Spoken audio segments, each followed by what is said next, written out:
السلام علیکم ورحمۃ اللہ وبرکاتہ۔ نحمده ونصلی علی رسوله الکریم، اما بعد فاعوذ باللہ من الشیطان الرجیم، بسم اللہ الرحمن الرحیم۔ رب اشرح لی صدری ویسر لی امری واحلل عقدۃ من لسانی یفقهوا قولی۔ الحمد للہ العزیز الوہاب الکریم المنان، مزیل الشدائد وکاشف المصائب، فارج الہم کاشف الغم، مجیب دعوت المضطر، نحمدہ حمدا کثیرا ونشکرہ شکرا مزیدا۔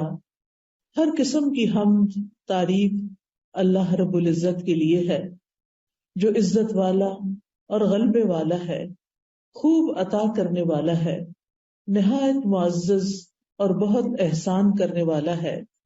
وہ سختیوں تکلیفوں کو دور کرنے والا ہے، مصیبتوں کا ہٹانے والا ہے، پریشانیوں کو دور کرنے والا ہے، غموں کو مٹا دینے والا ہے، لاچار کی دعا قبول کرنے والا ہے۔ ہم اللہ کی بہت زیادہ حمد کرتے ہیں اور اس کا بہت زیادہ شکر ادا کرتے ہیں۔ قرآن مجید میں اللہ تعالیٰ فرماتے ہیں وَإِذَا أَذَقْنَا النَّاسَ رَحْمَةً فَرِحُوا بِهَا وَإِن تُصِبْهُمْ سَيِّئَةٌ بِمَا قَدَّمَتْ أَيْدِيهِمْ إِذَا هُمْ يَقْنَطُونَ۔ اور جب ہم لوگوں کو اپنی رحمت کا مزہ چکھاتے ہیں تو وہ اس پر خوش ہو جاتے ہیں، اور اگر انہیں کوئی تکلیف پہنچتی ہے جو ان کے اپنے ہاتھوں نے آگے بھیجا ہوتا ہے اس کے سبب، تو یکا یک وہ مایوس ہو جاتے ہیں۔ یہ سورۃ الروم کی آیت نمبر 36 ہے۔ اس آیت میں انسانوں کی نفسیات کا ذکر ہے کہ انسان خوشی کے موقع پر کیا کرتا ہے اور غم کے موقع پر کیا کرتا ہے۔ یعنی جب اسے خوشی ملتی ہے تو وہ اترانے لگتا ہے، وہ اللہ کو بھول جاتا ہے، لیکن جب غم آتا ہے اور وہ ان کے اپنے ہی اعمال کی وجہ سے انہیں کوئی تکلیف پہنچتی ہے، مصیبت آتی ہے، تو پھر یکا یک وہ مایوس ہونے لگتے ہیں۔ یعنی بہت کم انسانوں کے اندر ایک اعتدال کا رویہ ہوتا ہے کہ جس میں وہ خوشی اور غم کے موقع پر اپنے آپ کو کمپوز رکھیں، خوشی کے موقع پر اللہ کا شکر ادا کریں اور غم کے موقع پر صبر و شکر سے کام لیں۔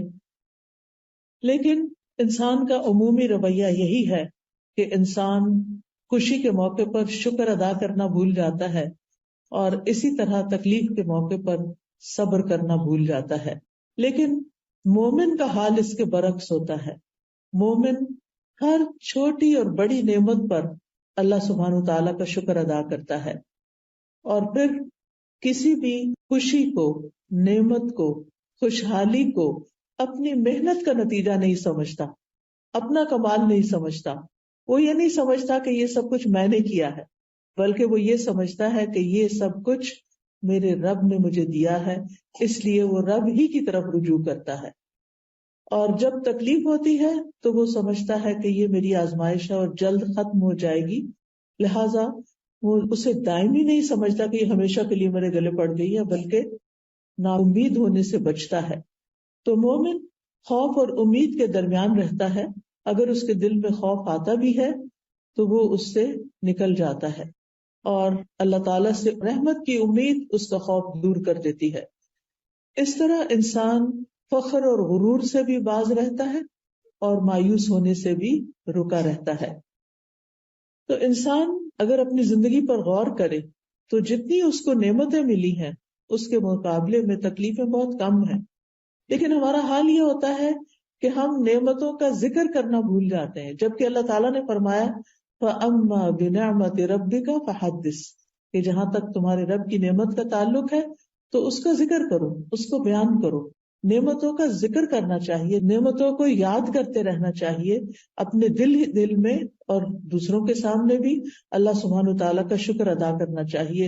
اللہ تعالیٰ اگر مال دیتا ہے، صحت دیتا ہے، عافیت دیتا ہے، امن اور آرام دیتا ہے، کھانے پینے کی وافر نعمتیں دیتا ہے، موسم اچھا ملتا ہے، ہمارے حالات اچھے ہوتے ہیں، ہم ایک پرامن جگہ پر رہتے ہیں، تو یہ ساری نعمتیں ایسی ہیں کہ جن کو پا کر انسان کو شکر گزار ہونا چاہیے۔ اور اس کے ساتھ یہ کہ انسان ہمیشہ اللہ تعالیٰ کی طرف رجوع کرتا رہے اور اپنا کمال اس کو نہ سمجھے، اور کسی بھی نعمت کے ملنے پر ناشکری سے بچے، کیونکہ انسان کی فطرت میں یہ چیز بھی ہے کہ جب اس کو کوئی ایک چیز مل جاتی ہے تو وہ اس پر قناعت نہیں کرتا، وہ چاہتا ہے اس سے اور آگے ملے اور آگے ملے، لہذا وہ اس کو بھول کر اور کی تلاش میں نکل کھڑا ہوتا ہے، لہذا جو نعمتیں اس کو ملی ہوتی ہیں ان سے بھی پوری طرح فائدہ نہیں اٹھاتا۔ ہم دیکھتے ہیں کہ مومن کی ایک صفت یہ بھی ہے کہ وہ نعمت کی نسبت اللہ تعالیٰ کی طرف کرتا ہے، اس سے اللہ تعالیٰ اس سے راضی ہو جاتا ہے۔ اور دوسری طرف یہ ہے کہ انسان کے اوپر تکلیف کب آتی ہے؟ جب اس کا مال چلا جاتا ہے، جب اس کی اولاد کو کوئی تکلیف پہنچتی ہے، یا اولاد دنیا سے چلی جاتی ہے، یا پھر یہ ہے کہ کوئی آزمائش آ جاتی ہے مال میں، یا قحط پڑ جاتا ہے، یا دنیا کے حالات کچھ خراب ہو جاتے ہیں جیسے کووڈ آ گیا تھا، یا اور اسی طرح کے غم آ جاتے ہیں زندگی میں، تو ایسی صورت میں بندہ مومن مصیبت پہنچنے پر سب سے پہلے اپنا جائزہ لیتا ہے، کیا کہ کہیں میں نے کوئی گناہ تو نہیں کیا تھا، میری کوئی غلطی تو نہیں۔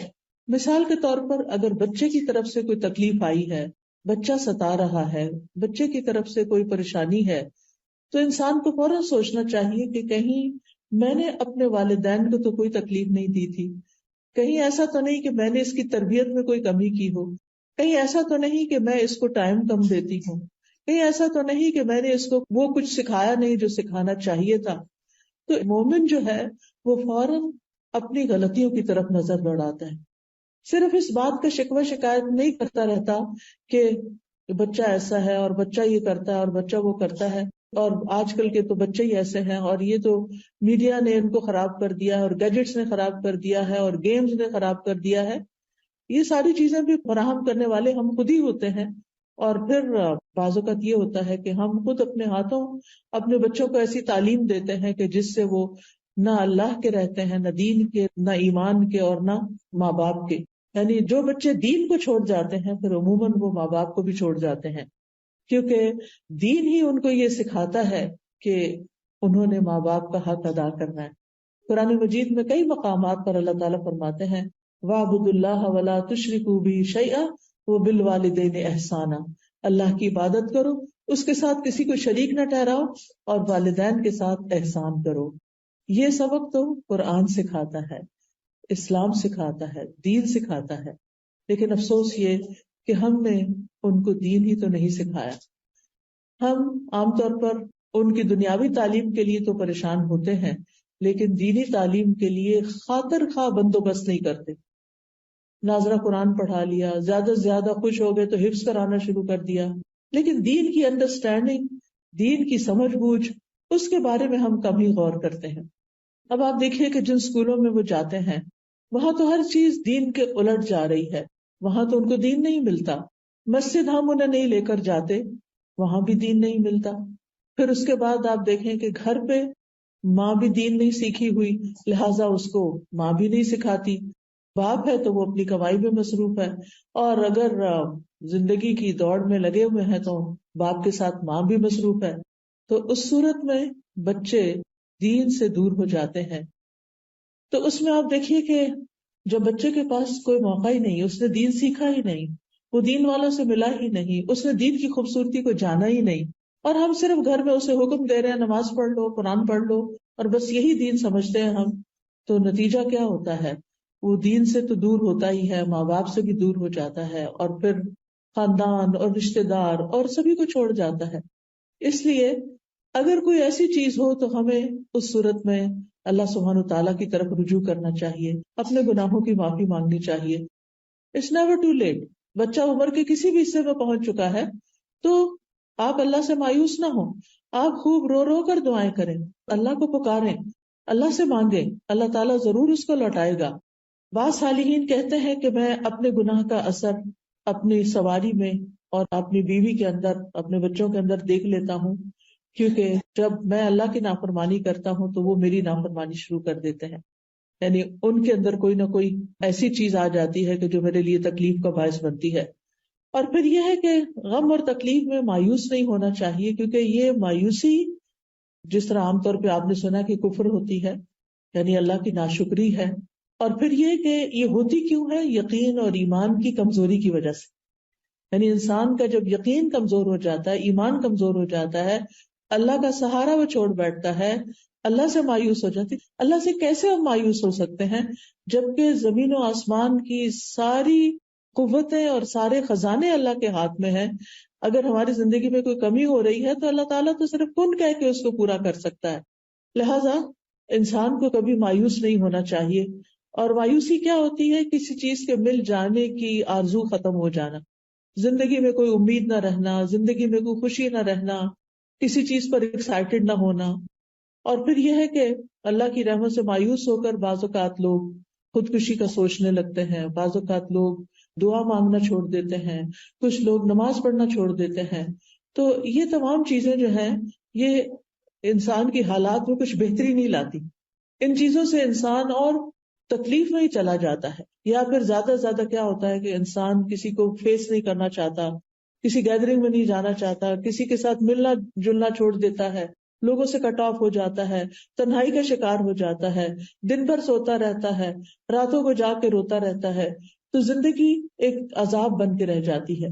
تو اس لیے بہت ضروری ہے کہ انسان مایوسی سے نکلے، ڈپریشن سے نکلے اور اللہ سبحانہ تعالیٰ کو تھام لے، اللہ کی طرف رجوع کرے اور اس وقت کے گزرنے کا انتظار کرے.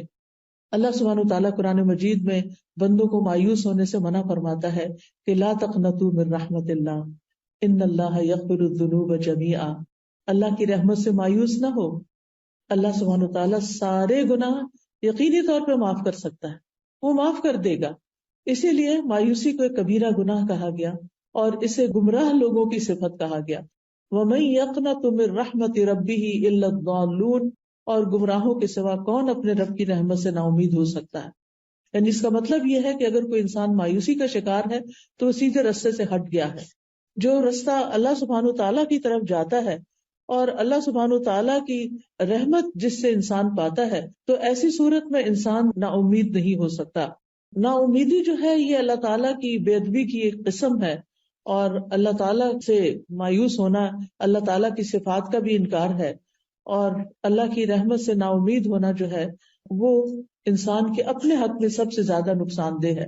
پھر ہم دیکھتے ہیں کہ اللہ سبحانہ تعالیٰ اپنے بندوں کو مایوس ہونے سے بچاتا ہے، اور اس کے لیے بارش کی مثال دی جاتی ہے کہ وہی ہے جو بارش برساتا ہے جبکہ لوگ نا امید ہو چکے ہوتے ہیں، اور اپنی رحمت کو پھیلا دیتا ہے، اور وہی مدد کرنے والا ہے اور تمام تعریفوں کے لائق ہے. اسی طرح ایک حدیث قدسی میں آتا ہے، نبی صلی اللہ علیہ وسلم نے فرمایا، ہمارا رب عز و جل اپنے بندوں کی مایوسی پر ہنستا ہے حالانکہ حالات کی تبدیلی قریب ہوتی ہے. تو ایک نے عرض کیا، اے اللہ کے رسول صلی اللہ علیہ وسلم، کیا رب عز و جل بھی ہنستا ہے؟ اللہ تعالیٰ بھی ہنستا ہے؟ تو آپ نے فرمایا ہاں. تو انہوں نے عرض کیا، جو رب ہنستا ہے ہم اس کے ہاں خیر اور بھلائی کو کم نہیں پا سکتے، یعنی پھر وہ تو خوب خیر اور بھلائی کو عام کرنے والا ہے.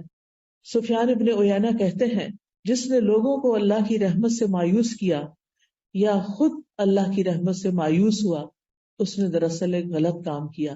یعنی نہ تو کسی کو مایوس کرنا چاہیے اور نہ خود مایوس ہونا چاہیے، کیونکہ مایوسی کفر اور ہلاکت کا سبب ہے، گمراہی کی ایک وادی ہے اور مایوسی میں تباہی ہے. اور مایوس ہونے والے جو ہیں وہ پھر کسی کام کے نہیں رہتے، نیکی کے کام میں سستی اور کمزوری آنے لگتی ہے. مایوسی سے انسان اللہ کے ذکر سے دور ہو جاتا ہے اور بعض اوقات گمراہیوں کی طرف اور گناہوں کی طرف چل پڑتا ہے. بعض لوگ ڈرنک کرنا شروع کر دیتے ہیں، بعض لوگ نشے کا شکار ہو جاتے ہیں، اور انسان پروڈکٹیو نہیں رہتا. مجبوراً جو دنیا کے کام کرنے پڑتے ہیں، حتیٰ کہ کھانے پینے سے بھی غافل ہو جاتا ہے، اس کو کھانا پینا بھی اچھا نہیں لگتا، اس کے دل سے سکون اڑ جاتا ہے، سکینت ختم ہو جاتی ہے، بے قراری اور غم اس کی زندگی پہ چھا جاتا ہے، اس کے دل کے اندر ایک بگاڑ آ جاتا ہے. اور پھر ایسی صورت میں انسان کو چاہیے کہ اپنا سیلف انالیسس کرے تاکہ وہ اس کنویں سے باہر نکلے، اس مصیبت سے باہر نکلے. ہم سب کے لیے کچھ سوال ہیں، میں سوال کرتی جاؤں گی، آپ اپنا جائزہ لیتے جائیں کہ کیوں میں اللہ کی رحمت سے مایوس ہوئی، کب ہوئی، کن کن مواقع پر میں پریشان ہوتی ہوں، وہ کون سی چیز ہے جس کی وجہ سے میرے اندر چڑچڑا پن آ جاتا ہے. آپ گھر جا کے ان سوالوں کو لکھ بھی سکتے ہیں. یعنی پہلے تو مرض کو ڈائگنوز کریں کہ وہ کون سی چیز ہے جس کی وجہ سے مجھے بہت غصہ آ جاتا ہے، میں بہت پریشان ہو جاتی ہوں، میں ڈپریشن میں چلی جاتی ہوں، میں مایوسی میں چلی جاتی ہوں۔ دوسرا سوال یہ کہ پھر میں اس سے نکلنے کے لیے کیا کرتی ہوں، یعنی کیا میں اس میں جب گرتی ہوں تو پھر میں گری رہتی ہوں یا میں باہر آنے کی کوشش کرتی ہوں؟ اس وقت میری کیفیت کیا ہوتی ہے؟ رونا دھونا، یا شکوے شکایت کرنا، یا ہر وقت اٹھتے بیٹھتے آہوزاری کرنا، یا پھر کسی علم والے سے، کسی ڈاکٹر سے، کسی سائیکیٹرسٹ سے، کسی دینی عالم سے رجوع کرنا۔ آپ دیکھیے کہ ہم میں سے ہر ایک کی آزمائش فرق ہوتی ہے، لیکن دنیا کا کوئی انسان ایسا نہیں کہ جو آزمایا نہ جائے۔ مثلاً ہم چھوٹی چھوٹی چیزوں پر بھی اپنی زندگی میں پریشان ہوتے ہیں۔ مثال کے طور پر آپ جس گھر میں رہتے ہیں وہاں کا شور، بچوں کا شور یا کسی کا اونچا بولنا آپ کو بہت ڈسٹرب کرتا ہے، جس کی وجہ سے آپ سارا دن ڈسٹرب ہی رہتے ہیں۔ پھر اسی طرح کسی کا اصول توڑنا، مثلاً آپ اپنے ہسبینڈ کے ساتھ گاڑی میں جا رہے ہیں، وہ اسٹاپ سائن پہ رکتے نہیں، وہ ڈرائیونگ کرتے ہوئے اسپیڈ لمٹ سے آگے چل پڑتے ہیں، اس طرح کی چھوٹی چھوٹی باتیں۔ وہیں گاڑی میں بیٹھے بیٹھے آپ پریشان ہو جاتے ہیں، آپ اتنے شوق سے کسی پکنک پہ جا رہے ہیں لیکن وہ جو راستے میں ٹریفک رولز توڑے جا رہے ہیں اور آپ ٹینس بیٹھے ہوئے ہیں کہ ابھی کسی کو آپ نے دیکھ لیا تو اب شامت آئی اور اب پتہ نہیں کیا ہوتا ہے، کوئی ایکسیڈنٹ ہو، یعنی سارا وقت جو ہے وہ آپ کا ایک ٹینشن میں، ایک پریشانی میں اور ایک خوف میں اور ایک غم میں گزرتا ہے، حتیٰ کہ آپ نہ ریلیکس ہوتے ہیں، نہ کوئی بات کرتے ہیں، نہ ہنس سکتے ہیں، نہ خوش ہو سکتے ہیں۔ سارا وقت آپ کی نظر جو ہے وہ سڑک پر ہی لگی ہوئی ہے کہ اب پتہ نہیں کیا ہوگا اور اب کیا ہوگا۔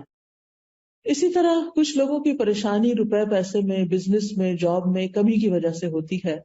کبھی لوگوں کو اپنے خاندان والوں سے بہت شکوے شکایات ہوتے ہیں، والدین سے شکایتیں ہوتی ہیں، پھر شوہر ایسا مل گیا، پھر بچے ویسے ہو گئے، پھر بہن بھائی ایسے ہیں، پھر رشتے دار ایسے ہیں، زمانہ ہی ایسا ہے، لوگ ہی ایسے ہیں، کوئی بھی اچھا نہیں، سبھی سے بد دل، سبھی سے مایوس، کوئی توجہ نہیں دیتا، کوئی مجھ سے محبت نہیں کرتا، یعنی اس قسم کی باتوں میں کھوئے رہتے ہیں۔ کچھ لوگوں کو اللہ کا شکر ہے کہ صحت کا بھی مسئلہ نہیں ہوتا، رشتے داروں کا بھی، ان میں سے نہ مالی بس سب نعمتیں ہیں، وہ پوری دنیا کو اپنے سر پہ بٹھا دیتے، کس ملک میں کیا ہو رہا ہے اس کی خبریں سن، اس کی سن، رہتے یہاں ہے 20 سال سے پاکستان نہیں گئے لیکن پاکستان کے حالات پہ اتنے دکھی اور اتنے غمگین رہتے ہیں کہ جیسے ان کے اس دکھ اور غم کی وجہ سے سارے حالات ٹھیک ہو جائیں گے۔ جس محفل میں بیٹھیں گے وہاں پالیٹکس ڈسکس کرنا شروع کر دیں گے اور مستقل ایسا لگتا ہے کہ جیسے وہی سب سے زیادہ ایکسپرٹ ہیں ان ساری چیزوں پہ، حالانکہ ان ساری باتوں کا ان کی ذات سے کوئی خاص تعلق نہیں ہے۔ جب آپ کسی ملک میں رہتے نہیں ہیں تو اس کے غم پالنے سے آپ کا کچھ بھلا نہیں ہونے والا۔ تو یاد رکھیے، خوشی یا مصیبت پہنچنے پر اپنے رویے، اپنے ریئیکشن کو دیکھا کریں کہ میں اس پر ریئیکٹ کس طرح کرتی ہوں، اور پھر اس ریئیکشن کے بعد وٹ نیکسٹ میں کیا کرتی ہوں۔ یعنی مثال کے طور پر شوہر کی کوئی بات بری لگی، اس کے ساتھ غصے سے ریئیکٹ کیا، اس کے بعد اس کا بھی موڈ آف ہو گیا، آپ کا بھی ہو گیا، اب سارا دن کوئی بول چال نہیں، اب سارا دن اپنے آپ کو کھائے چلے جا رہے ہیں، کھائے چلے جا رہے ہیں۔ اب آپ کو کرنا کیا چاہیے؟ اب آپ سوچتے ہیں کہ اب یہ حالات ٹھیک کیسے ہوئے، کہ کچھ مرد حضرات تو ایک دفعہ ناراض ہو جائیں تو پھر دن ہی لگ جاتے ہیں ان کو واپس لوٹنے میں، تو پھر آپ کو یہ پریشانی لگتی ہے کہ اب پتہ نہیں کس دن گھر کا ماحول ٹھیک ہوگا، اور پھر ابھی ٹھیک ہو نہیں رہتا کہ پھر دوبارہ کوئی مسئلہ پیش آ جاتا۔ تو ضرور سوچیں کہ کہیں میری وجہ سے تو نہیں یہ ہوتا، کہیں میں تو اس کا سبب نہیں، کہیں میں تو اوور ریئیکٹ نہیں کر جاتی۔ کیونکہ دو چوائسز ہوتی ہیں آپ کے پاس، ایک یہ کہ آپ کسی ایسی سچویشن کو جو آپ پسند نہیں کرتے اس کو اگنور کر جائیں، وہاں سے ہٹ جائیں، وہاں سے نکل جائیں۔ کوئی بات بری لگی ہے تو تھوڑی دیر کے لیے اپنے آپ کو کنٹرول کر لیں، زبان سے کچھ نہیں نکالیں۔ ٹھیک ہے آپ کے چہرے پہ تو ضرور آئے گا کہ آپ کو اچھا نہیں لگا، لیکن اگر آپ اپنا منہ زپ کر کے باہر نکل جاتے ہیں تو آپ کے لیے آئندہ آسانی ہو جائے گی، تھوڑی دیر کے بعد وہ دھواں چھٹ جائے گا اور حالات نارمل ہو جائیں گے۔ لیکن اگر آپ اس وقت وہاں بول پڑتے ہیں اور اونچی آواز سے بول دیتے ہیں اور نیگیٹولی ریئیکٹ کرتے ہیں تو وقتی طور پر تو آپ کا غصہ جو ہے وہ نکل جائے گا، لیکن اس کا خمیازہ لانگ ٹائم تک بھگتنا پڑے گا۔ اور پھر اگر ایک انسان ریپیٹڈلی ایسی حرکت کرتا ہے تو وہ بدنام بھی ہو جاتا ہے، یہ تو ہے ہی ایسی، اس سے تو یہی توقع رکھنی چاہیے۔ تو اگلا جو آپ اپنی ڈائری میں جا کے لکھیں گے یا کسی کاغذ پر، وہ یہ کہ خوشی یا مصیبت کے پہنچنے پر میرا رویہ کیا ہوتا ہے، اور پھر یہیں سے آپ نکال سکتے ہیں کہ میرا رویہ کیا ہونا چاہیے. آپ اس پیپر کو یوں دیکھیں کہ جیسے یہ کسی کی بات لکھی ہوئی ہے کہ اس نے خوشی یا غم کے موقع پر یہ رویہ اختیار کیا، تو آپ کہیں گے ہے اس کا دماغ صحیح ہے، ایسا کیوں کیا؟ یعنی آپ کو اپنا رویہ خود ہی درست نہیں لگے گا. اس کے بعد یہ ہے کہ جب کوئی معاملہ خراب ہو جائے، جب حالات پریشان کن ہو جائیں، تو پھر آپ اپنے قابل اعتماد لوگوں سے ڈسکشن کر سکتے ہیں، سوال کر سکتے ہیں، اس معاملے کا حل پوچھ سکتے ہیں. لیکن اگر سامنے والا جس کو آپ اپنی کہانی سنا رہے ہیں، اگر وہ آپ کو آئینہ دکھانے کی کوشش کرے کہ یہ غلطی دراصل آپ سے شروع ہوئی ہے، تو اس کو اپنے اوپر ایک حملہ نہ سمجھے، اس کو اس کی خیر خواہی سمجھے کہ یہ شخص میرا ہمدرد ہے، کیونکہ آپ نے پہلے اس پر ٹرسٹ کیا، اسی لیے تو آپ اس کے پاس گئے. تو ٹرسٹ وردی شخص کو پھر ٹرسٹ ہی کریں، اس کی کسی بات کو مائنڈ نہ کریں، اس کی بات کو پرسنل نہ لے لیں کہ یہ تو ہے یہ ایسا. اور پھر یہ بعض اوقات لوگ انجسٹ بھی ہوتے ہیں، صحیح بات نہیں بھی کر رہے ہوتے، لیکن وہ اپنے تجربات سے بات کر رہے ہوتے ہیں، یہ ان کے ایکسپیرینسز آف لائف ہوتے ہیں جن کی روشنی میں وہ آپ کو مسائل کا حل بتا رہے ہوتے ہیں. تو ایسی صورت میں جب آپ ڈسکشن کر رہے ہوں تو اس میں سب سے پہلی بات یہ، یعنی آپ کو مسئلہ پیش آیا، اب آپ کسی کے پاس گئے، آپ مسئلہ بتا رہے ہیں، سب سے پہلے تو اپنے آپ کو کام ڈاؤن کریں. مسئلہ بتاتے ہوئے جذباتی نہ ہو، اپنے جذبات کو ایک طرف رکھ دیں، کیونکہ بہت سے لوگ جب مسئلہ بتاتے ہیں تو یا رونے لگتے ہیں، یا پھر کافی دیر تک ان کو سمجھ نہیں آتی کہ انہوں نے کہنا کیا ہے. دوسروں کا وقت بھی بہت قیمتی ہوتا ہے. جب آپ کسی کے پاس کوئی مسئلہ لے کر جائیں تو پہلے گھر سے ہوم ورک کر کے جائیں کہ میں نے کیا پوچھنے کے لیے جانا ہے. یہ نہیں کہ اس کے پاس بیٹھ کے بار بار یہ کہیں میں تو بہت کچھ سوچ کے آئی تھی لیکن میرے دماغ سے سب کچھ اڑ گیا ہے. تو اس طرح کی باتیں نہ کریں، بلکہ اپنا وقت بھی استعمال کریں اور دوسرے کا بھی کریں، چاہے بہن ہی ہو، آپ کی دوست ہو، آپ کے ہسبینڈ ہو، کوئی بھی ہو.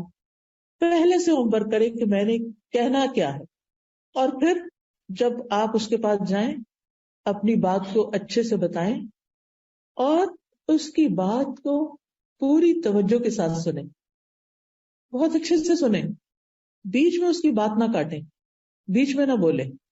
جب وہ بتانے لگے، کچھ آپ کو سمجھانے لگے، چاہے آپ کو پسند آ رہا ہے یا نہیں آ رہا، جواب آپ کی مرضی کے مطابق ہے یا نہیں ہے، تو آپ اس کو سن لیں ایک دفعہ، کوئی اور رائے نہ دیں.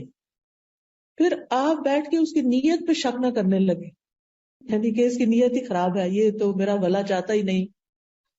کیونکہ دنیا میں کوئی ٹول ایسا ابھی تک ایجاد نہیں ہوا جس سے کسی کی نیت پرکھی جا سکے. اس معاملے میں بھی اور عام طور پر بھی کسی کی نیت کو اٹیک نہ کریں.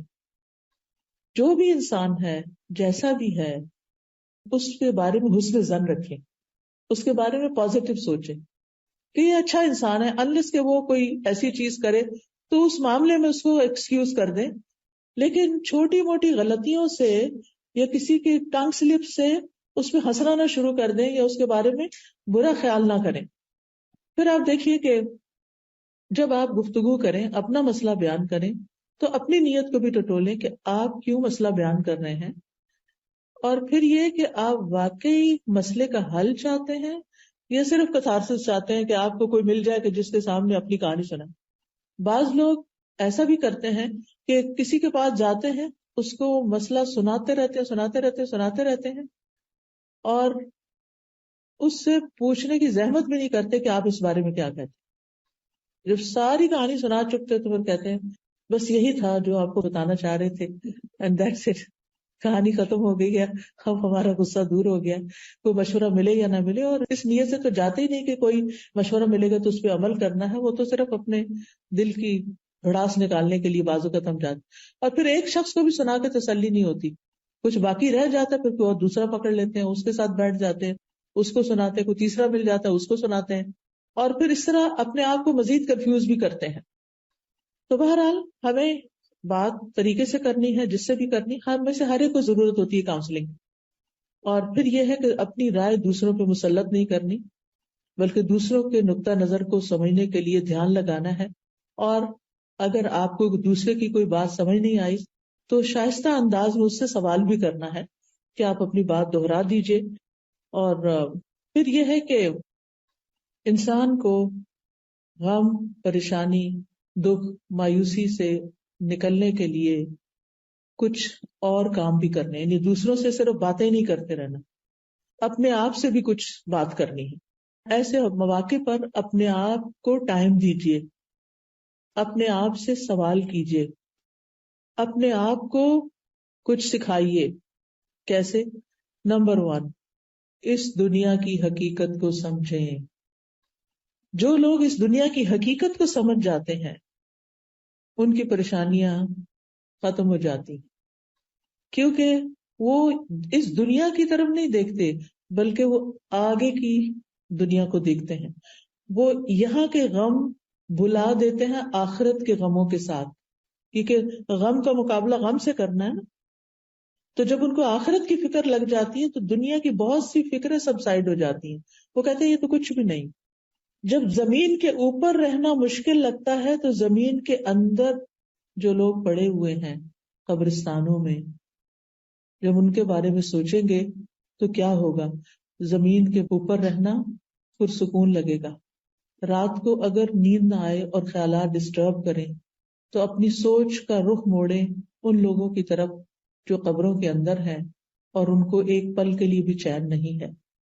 تو آپ سوچیں کہ مجھے تو اللہ نے اتنا اچھا کمرہ دیا ہے، اتنا اچھا گھر دیا ہے، اتنا کمفرٹیبل بیڈ دیا ہے، میرے لیے ہیٹنگ اور کولنگ کا انتظام ہے، میرے پاس سب کچھ ہے، میں آخر کس بات پہ پریشان ہو رہی ہوں. تو یاد رکھیے مشکلات اور پریشانیاں زندگی کا حصہ ہیں. کیوں؟ اس لیے کہ اللہ سبحانہ وتعالیٰ نے ہمیں اس دنیا میں ٹیسٹ کرنے کے لیے بھیجا ہے. الذی خلق الموت والحیات لیبلوکم ایکم احسن عملا. وہ جس نے موت اور زندگی کو بنایا تاکہ تمہارا امتحان لے کہ تم میں سے کون اچھے عمل کرتا ہے، کس کے ریاکشنز، کس کے رسپانسز زیادہ اچھے ہیں.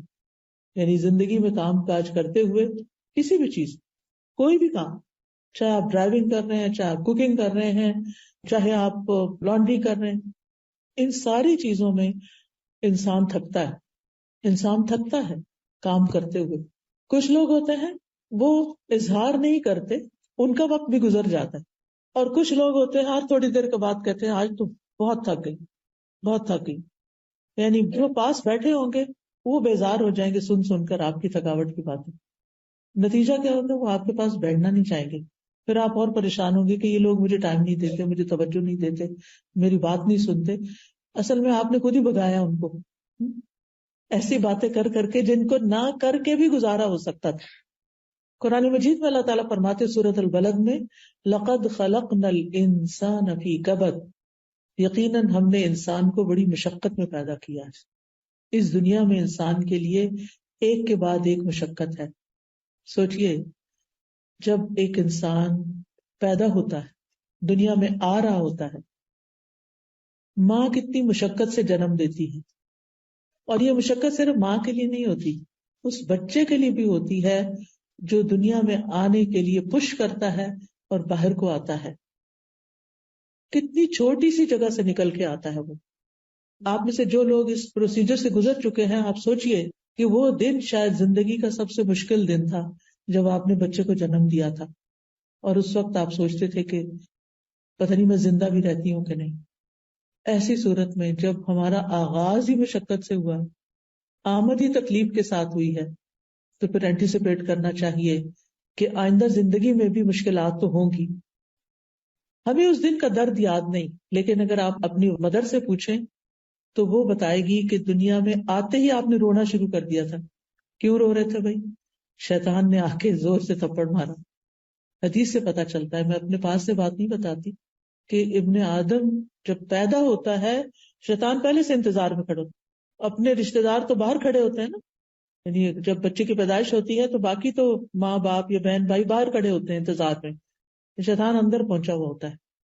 اس لیے جو بچیاں بھی بچوں کو جنم دیتی ہیں وہ اس وقت یا تو قرآن کی تلاوت سنتی رہیں یا آیت الکرسی لگائیں یا اللہ کا نام ذکر کریں، خود بھی ذکر کریں اگر ہمت ہے، ورنہ جو آپ کے ساتھ ہیں وہ آپ پر پڑھ کے سنائیں.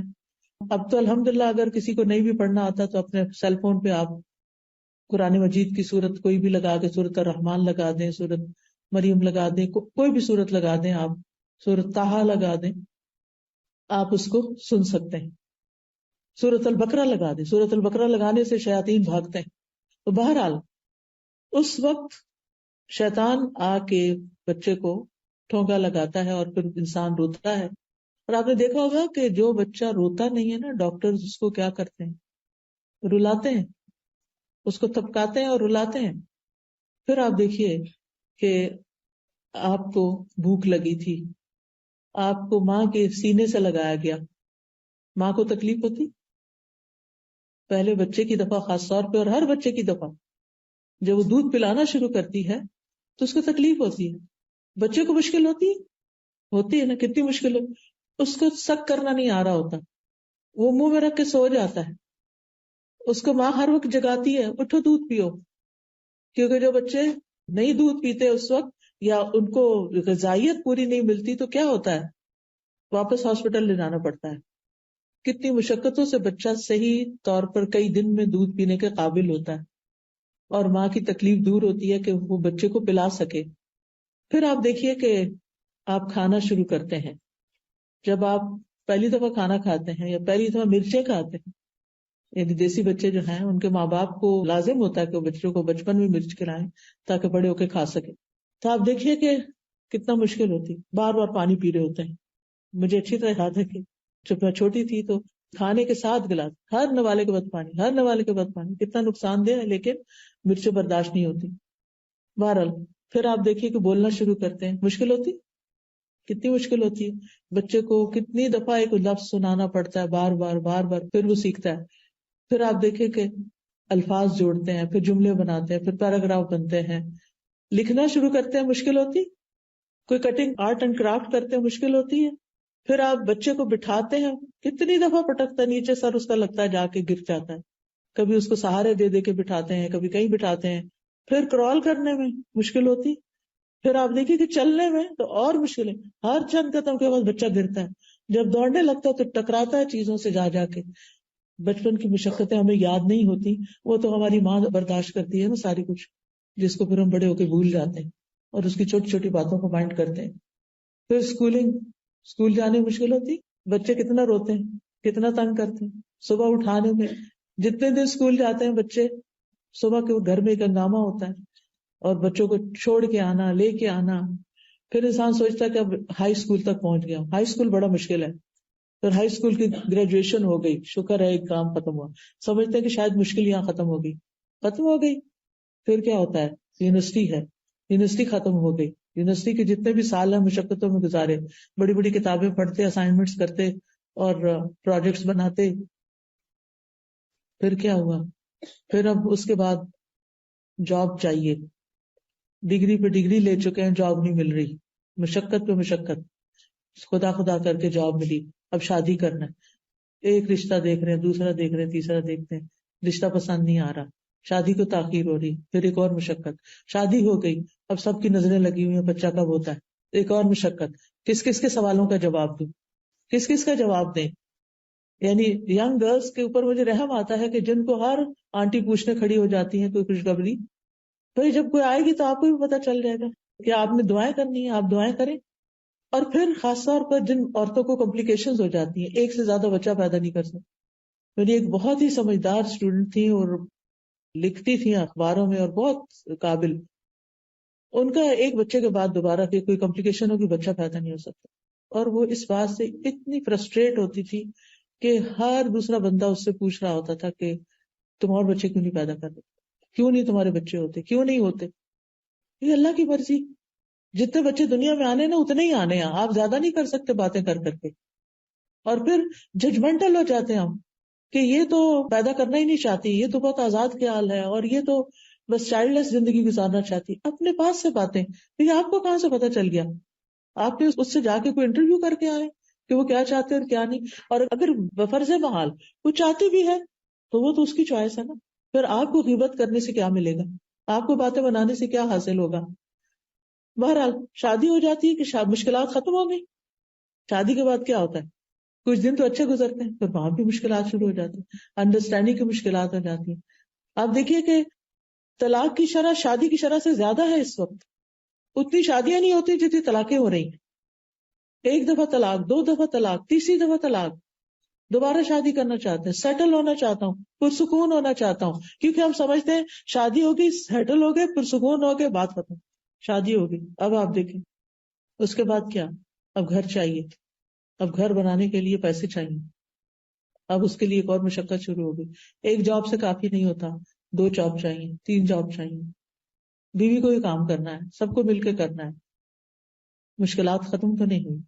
گھر بن گیا، آپ دیکھیے کہ گھر بھی بن جاتا ہے، ہر چیز ہے، فرنیچر بھی ہے، کھانے بھی ہیں، سب، زندگی اچھی ہو گئی، زیادہ اچھی جاب مل گئی، ریل پیل ہو گئی ہر چیز کی. اب بچے بڑے ہو گئے ہیں، اب کیا مشکل ختم ہو گئی؟ مشکل ختم نہیں، مشکل نہیں ختم. پھر کیا ہے؟ بچوں کے مسائل، پھر ان کی شادیاں، پھر ان کے بچوں کے مسائل. چلے یہ تو زندگی ایسے گزری. کہنے کا یہ اتنی لمبی کہانی سب آپ کو پتا ہے. یاد دہانی کرانے کا مطلب یہ ہے کہ لقد خلقنا الانسان فی کبد، انسان مشقتوں میں پیدا ہوا. اس لیے زندگی کو پھولوں کی سیج نہ سمجھیں.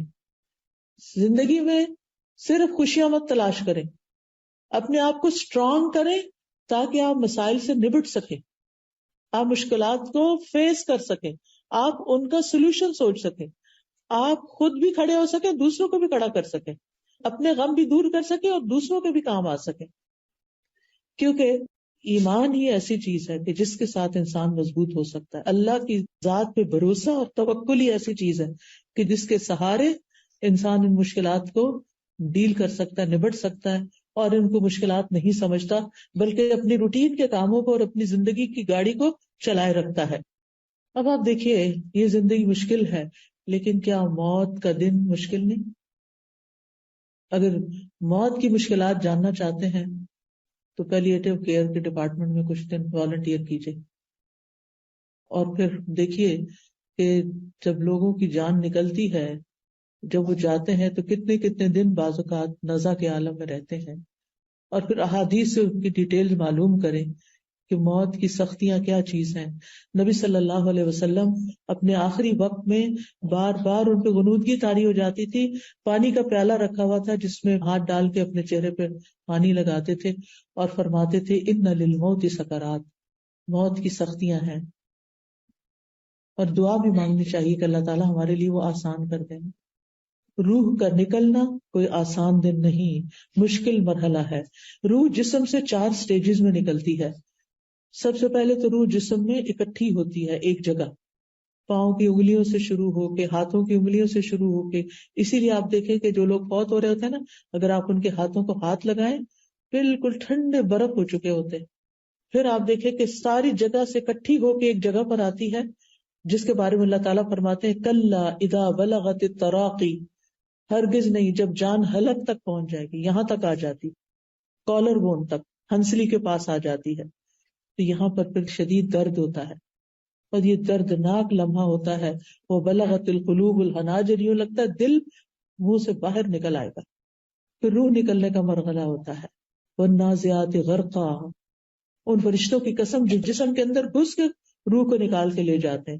والناشطات نشطا، اور ان کی قسم جو آسانی سے مومنوں کی جان نکال لیتے ہیں. یعنی کافر کی جان نکالنا زیادہ مشکل ہوتی ہے بنسبت مومن کی، کیونکہ اس کی روح باہر نکلنا نہیں چاہتی. اس کو پتا ہے کہ آئندہ موت کے فرشتے دیکھے جو بہت ہی یعنی نیک روحوں کے پاس تو اچھے فرشتے آتے ہیں، جیسے اچھا ڈاکٹر آ جائے تو آپ کی تکلیف ہلکی ہو جاتی.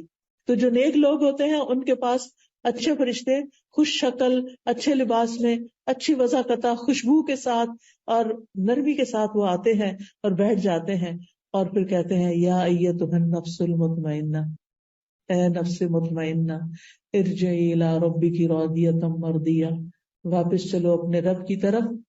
وہ تو تم نے ٹیسٹ کے لیے یہاں بھیجا تھا، اب واپسی کا وقت ہے. واپس چلو اپنے رب کی طرف راضیۃ، اس حال میں کہ تم رب سے راضی ہو. کیونکہ اس وقت بھی شیطان بہکاتا ہے، یہ دیکھو تمہارا رب تمہارے ساتھ کیا کر رہا ہے. مومن کہتا ہے میں اپنے رب سے راضی ہوں، جیسے دنیا میں تکلیف کی حالت میں وہ اپنے رب سے راضی رہتا تھا. موت کے وقت بھی راضی رہتا ہے. راضیۃ مرضیہ، ایسے شخص پر رب کی رضا بھی آ جاتی، اور اس کو کیا صدا ملتی، کیا آواز آتی ہے، فادخلی فی عبادی وادخلی جنتی، آؤ میرے نیک بندوں کے ساتھ تم بھی جمع ہو جاؤ، آؤ میری جنت میں داخل ہو جاؤ. کتنا اچھا انجام ہے اس شخص کا جو نفس مطمئنہ رکھتا ہے، دنیا کی مشکلات میں ہوش و حواس نہیں کھو بیٹھتا، دنیا کی تکلیفوں میں اپنے رب سے راضی رہتا ہے. پھر آپ دیکھیے کہ کچھ لوگ دنیا میں سوچتے ہیں کہ اگر ہم خودکشی کر لیں گے تو ہماری زندگی کی مصیبتیں ختم ہو جائیں گی. واقعی جب کبھی میرے پاس کوئی ایسا شخص آتا ہے کہ اور بتاتا ہے تو میں اس سے پوچھتی ہوں تم واقعی سمجھتے ہو کہ خودکشی سے تکلیفیں ختم ہوں گی یا اس سے بھی زیادہ بڑی ہوں گی؟ ہاں یہ تو ہے کہ حرام موت ہے، پھر ایسا اور ویسا ہو گیا، تو پھر یہ تکلیفیں بڑی ہیں. یہ وہ عقل مند تو یہ سوچتا ہے نا، یہ تکلیف برداشت کر لو، یہ ورتھ ہے برداشت کرنا بنسبت اس سے بڑی تکلیف کے. بہرحال اس کے بعد کیا ہوتا ہے انسان کے ساتھ، کہاں جاتا ہے مرنے کے بعد؟ قبر میں جاتا ہے. قبر کا مرحلہ آسان ہے؟ آسان ہے؟ نو. قبر ہر ایک کو بھیجتی ہے، مومن کو بھی، کافر کو، منافق، سب کو پریس کرتی ہے.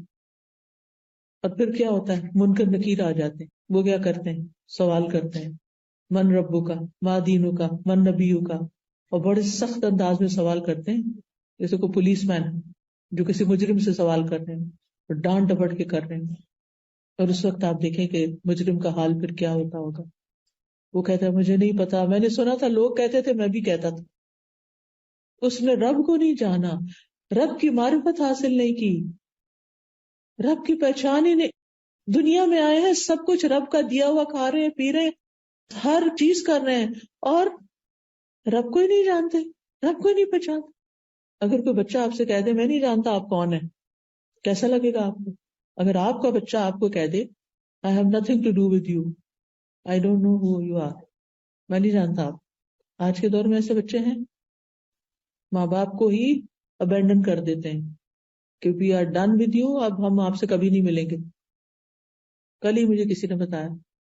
اور ایسے ماں باپ کا حال دیکھنے والا ہوتا ہے کہ جو اپنی ساری محنت کر کے، کما کما کے، تھک تھک کے ان کی یونیورسٹی کی فیس بھرتے ہیں اور ان کے زندگی کی ہر خواہش پوری کرتے ہیں. دور کی یونیورسٹیوں میں جا رہے ہیں تو آسانی کے لیے اپارٹمنٹ رینٹ پہ لے کے دیتے ہیں، اور معلوم نہیں کیا کیا کام کر رہے ہوتے ہیں. اور پھر جب بچے پڑھ جاتے ہیں، اپنی جاب کرنے لگے، انڈیپینڈنٹ ہو جاتے، پھر کہتے ہیں ہو آر یو، ہم نہیں جانتے آپ کو، ہم نے تو نہیں کہا تھا آپ ہمارے ساتھ یہ کریں. اللہ تعالیٰ ایسے برے وقت سے سب کو بچائے اور سب کے بچوں کو نیک بنائے. لیکن یہ کہ یہ بھی ایک آزمائش ہوتی ہے. بہرحال اللہ تعالیٰ کو کیسے لگتا ہوگا جب ہم اللہ ہی کو نہیں پہچانتے، اللہ تعالیٰ کی صفات ہی نہیں جانتے، اللہ تعالیٰ کے نام ہی نہیں جانتے. ہم میں سے کتنے لوگ ہیں جن کو 99 نیم زبانی یاد ہو اللہ تعالیٰ کے، اور پھر ان کا مطلب بھی آتا ہو. ہمیں اللہ تعالیٰ کا پتہ ہی نہیں ہے. وہ ہمارا رب ہے. وہ رب کون ہوتا ہے؟ زندگی میں مایوسی آتی ہی اس وقت ہے جب انسان رب کو نہیں پہچانتا. اور جو رب پہ توکل کرتا ہے، رب پہ بھروسہ کرتا ہے، رب کو جانتا ہے، تو وہ کبھی رب سے مایوس نہیں ہوتا. جیسے اس صحابی نے کہا نا، رب ہنستا ہے، پتہ چل گیا رب ہنستا ہے، اچھا وہ ہنستا ہے تو پھر ہمیں کوئی پریشانی نہیں، اس سے ہمیں خیر ہی کی توقع ہے. پھر آپ دیکھیے قبر کے بعد کیا ہوگا. قبر کے فرشتے تو آ چکے، وہ کوئی ابایا میں نہیں آئیں گے، وہ کسی اچھے خوبصورت لباس میں نہیں آئیں گے. ان کی آنکھوں کا رنگ نیلا اور جسم کا شاید کالا اور بہت بھیانک شکل، اور وہ زمین کو یوں کھودتے ہوئے اندر آ جائیں گے قبر کے اندر. کوئی بھی ساتھ نہیں ہوگا، کوئی غمخوار، کوئی سوائے اپنے اعمال کے. جب سر کی طرف سے کوئی چیز آئے گی تو قرآن آ جائے گا، جب دائیں طرف سے نماز آ جائے گی، پاؤں کی طرف سے نیک اعمال، لوگوں کی خدمتیں جو بھاگ بھاگ کے کی ہوں گی، وہ سارے آ کے مومن کو سراؤنڈ کر لیں گے اور اسے کوئی تکلیف نہیں پہنچنے دیں گے. لیکن ہم نے کتنی ایسی تیاری کر کے رکھی ہوئی ہے کہ یہ میری قبر کے لیے ہے سب کچھ. ہمیں اپنے بیڈ روم کی تو بہت فکر ہوتی ہے کہ اب ہمیں فرنیچر تبدیل کر لینا چاہیے، میٹرس اس سے اچھا والا آ گیا اور وہ لے لیتے ہیں، کرٹن چینج کر لیتے ہیں، فلاں چیز فلورنگ بدل لیتے ہیں، کیا سے کیا نہیں کرتے رہتے. لیکن قبر کے لیے کیا تیار کر رہے ہیں، کتنے نیک اعمال ہیں کہ وہ ہمیں کس طرح پروٹیکٹ کریں گے. کیونکہ قبر تک اولاد بھی جاتی ہے، واپس چلی جاتی ہے. بیوی بچے جاتے ہیں واپس چلے جاتے ہیں، جو مال متاع ہوتا ہے وہ بھی ان کے ساتھ پیچھے ہی واپس چلا جاتا ہے، صرف قبر کے اندر عمل اترتے ہیں. تو اگر ہماری نمازیں ہی پوری نہ ہوں اور ڈھنگ ہی نہ پڑی ہوئی ہوں تو وہ کیا کریں گی؟ اب دیکھیں نا، اگر آپ کوئی شیلڈ لیتے ہیں تو شیلڈ بھی تو اسٹرانگ ہونی چاہیے نا. یہ نہیں کبھی پڑھ لی کبھی نہیں، کبھی لیٹ پڑھ رہے ہیں کبھی کچھ کر رہے ہیں کبھی کچھ کر رہے ہیں، کبھی قضا کر کر کے ساری جمع کر. یہ کس طرح کی نمازیں ہیں؟ ایسی نمازیں کیا پروٹیکٹ کریں گی؟ تو ہم اپنے اعمال کا جائزہ لیں. پھر آخرت کے دن تو مشکلات ہیں، جب لوگ قبروں سے اٹھیں گے یہ ایک اور مشکل وقت ہوگا. لوگ اپنے گناہوں کے مطابق پسینے میں ڈوبے ہوں گے. پھر اعمال نامے تولے جا رہے ہیں کہ کیسا دل دھک دھک کر رہا ہوگا کہ پتہ نہیں وزن پڑتا ہے کہ نہیں ان کا، کیونکہ جو کام ریاکاری اور دکھاوے کے لیے کیے ہوں گے ان کا وہ وزن ہی نہیں ہوگا، چاہے وہ ڈھیر ہوں گے